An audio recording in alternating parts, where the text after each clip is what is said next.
মই শেষৰ মন্তব্যটো আপোনাৰ পৰা ল'ব বিচাৰিছোঁ। সকলোবোৰ যদি মুখনি মাৰি ক'বলগীয়া হয় গৰিয়াসকলক লৈ, এইখিনি মুহূৰ্তত আপোনালোকৰ প্ৰত্যাহ্বান কি ধৰণৰ প্ৰসংগৰে মুখনি মাৰিব বিচাৰিব? প্ৰথমতে আপুনি এই অনুষ্ঠানটোত দেখিলে বৰগীত গুৰুজনাৰ, কিন্তু গুৰুজনাৰ লগতে যি চাংখাইদেউ আছিল আজিৰ তাৰিখত নাই। চৰকাৰত কোন আছে? হিমন্ত বিশ্ব শৰ্মাই ডাঙৰীয়াই নহওক আৰু অন্য কোনোবাই নহওক, নাই।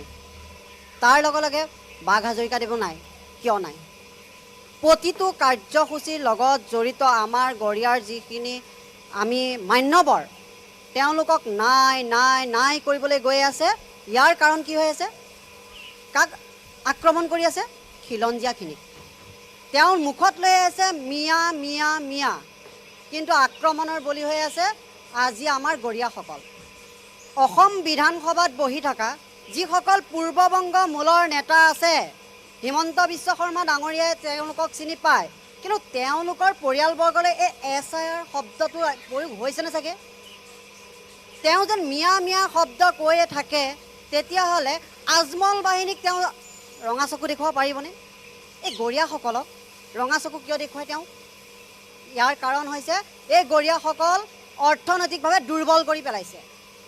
তেওঁলোকৰ ষড়যন্ত্ৰ যে অসমীয়া ভাষা সাহিত্য সংস্কৃতিৰ আৰু খাদ্যৰ জগতৰ লগত লাগি থকা যিসকল আমাৰ খিলঞ্জীয়া গৰিয়া আছিল, তেওঁলোকক আঁতৰাই লওঁ, তেতিয়াহে তেওঁলোকৰ হিন্দুত্ববাদৰ জয় হ'ব।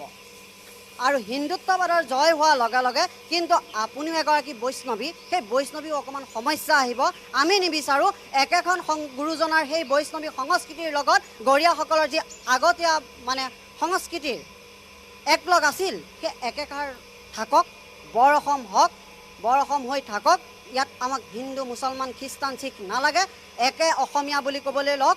আৰু অসমীয়া শব্দটো তেখেতলোকে প্ৰয়োগ কৰোঁতে, যেতিয়া আমাৰ বহুতে আপোনাক আজি অভিযোগ কৰিছে বা অসমৰ বিভিন্ন প্ৰয়োগ কৰোঁতে অকল এটা বৈষ্ণৱ ধৰ্মসকলকে অসমীয়া শব্দটো প্ৰয়োগ নকৰিবলৈ আজি এই মঞ্চৰ পৰা অনুৰোধ যে অসমত থকা প্ৰতিটো জনগোষ্ঠী, খিলঞ্জীয়া ভূমিপুত্ৰৰ জনগোষ্ঠীক অসমীয়া শব্দটোৰে সম্ভাষণ জনাই পেলাই তেওঁ অসমীয়াৰ মূল ধাৰাটোলৈ উভতাই আনক এই বৰ অসম।